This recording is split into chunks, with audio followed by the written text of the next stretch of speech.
नमस्ते। जय माता दी, श्री श्रीवास्तुभ्यम।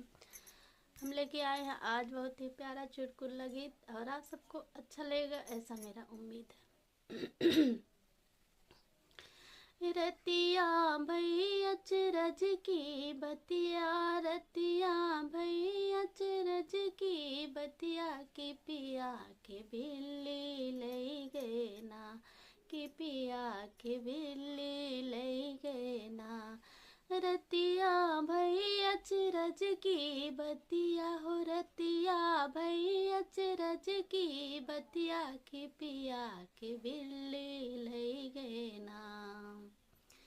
नाही मोरा पिया बाटे दूबर पातर, नाही बाटे कमजोर रामा, नाही बाटे कमजोर।